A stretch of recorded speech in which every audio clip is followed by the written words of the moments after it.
Welcome back. You're watching ED Insight. Electronic waste or e-waste is a growing concern globally. And unfortunately, India is all set to overtake China as a generator of e-waste.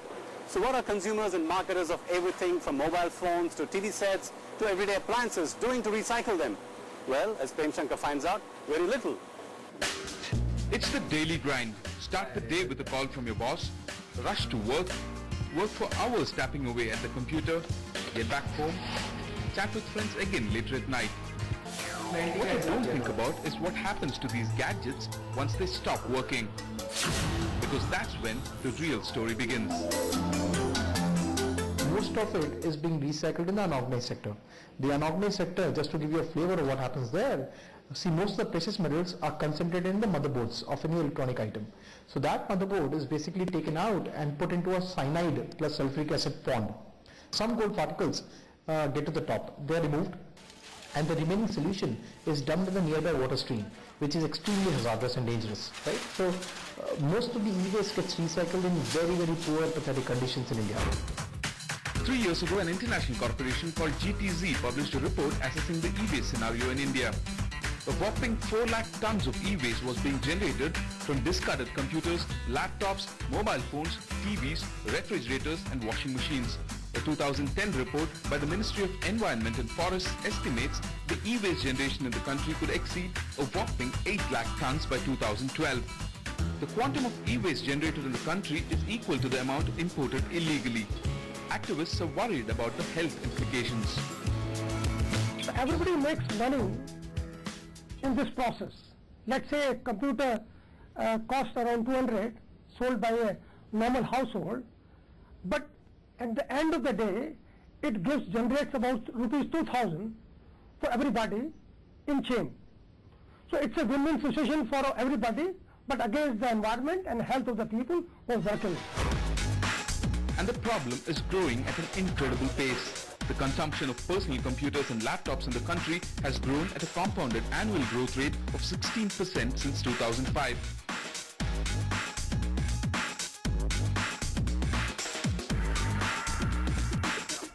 As for mobile phones, India adds 2 million mobile phone users every month.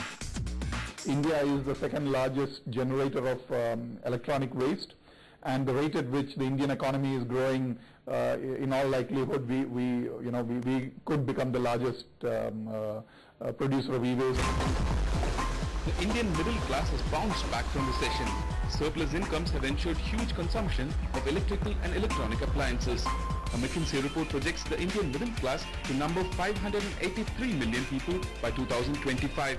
And by 2020, about 30% of India's population will be between 25 and 44 years of age, the earning and spending population. And industry expects sales in computers to grow by 12% in the next 1 year alone, and 26% growth in notebook sales. Industry research suggests that the electronic goods market in India was worth over 20,000 crore rupees in 2009. This is slated to grow by a compounded annual growth rate of 15% between 2010 and 2013. A recent report by United Nations Environment Programme or UNEP says e-waste in India will skyrocket by 500% from 2007 levels, thanks to old computers to a whopping 7 lakh metric tons. Old mobile phones will be 18 times higher than the number discarded in 2007. And the number of discarded refrigerators are likely to double or triple from 2007 levels. What might be okay to the civil society, what the NGOs might want, might not be perfectly okay to the manufacturers or the dealers or even the recyclers. So the biggest, or I won't call it the biggest challenge, but yes, it is a bit of a challenge to make sure that a policy comes up which is agreeable or works amicably for all the stakeholders. The centre's reaction to this issue has been slow.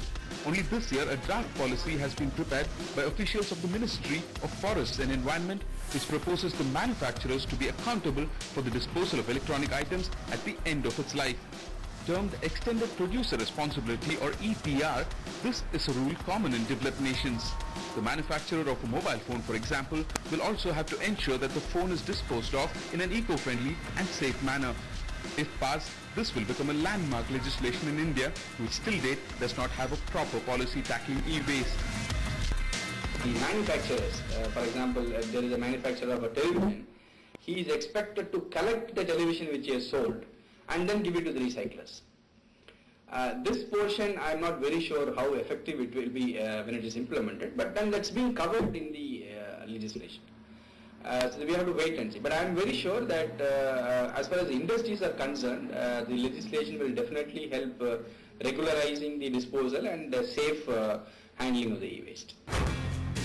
As of now, only the Hazardous Waste Management Handling and Transboundary Movement Rules 2008 hints at regulating e-waste disposal.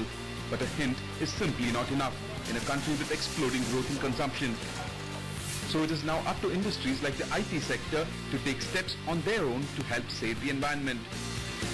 We realized that there was an impending need to do this, educate people about recycling, and we saw what's happening in the IT industry, and therefore as an organization we just took it upon ourselves to really look at the whole concept of recycling and why should people do it. But the awareness is spreading much slower than the speed at which e-waste is accumulating. Some state governments like Tamil Nadu, Maharashtra and Delhi have taken the initiative to at least study the e-waste scenario in their states and are said to be working out legislation to tackle the same. And as the wheels of the states slowly turn, e-waste mysteriously continues to turn up at our ports, slipping through the loopholes in the law and cracks in policing, which is probably why some responsible organizations, especially in the IT sector, advocate self-policing. A manufacturing company, be it in Taiwan or in China or in the US, can create the scale to take care of this e-waste far more effectively than thousands of individual companies trying to do that. It's important for them to do it. It's their capability that they have that is unique to managing this e-waste. So we are encouraging, whenever we make a buying decision, we look at those companies that have a clearly articulated policy on e-waste and they've invested in managing e-waste. It's those companies that we buy hardware from. With the second largest mobile phone network in the world and a rapidly expanding IT industry, India is a ticking time bomb for an environmental calamity. This week on Delicious Discoveries, savor a sumptuous spread meant for a king. Jump into the hot step with Enrique Iglesias and seek the magic mountain high. Eat through Monte Carlo on a gorgeous, glamorous gourmet day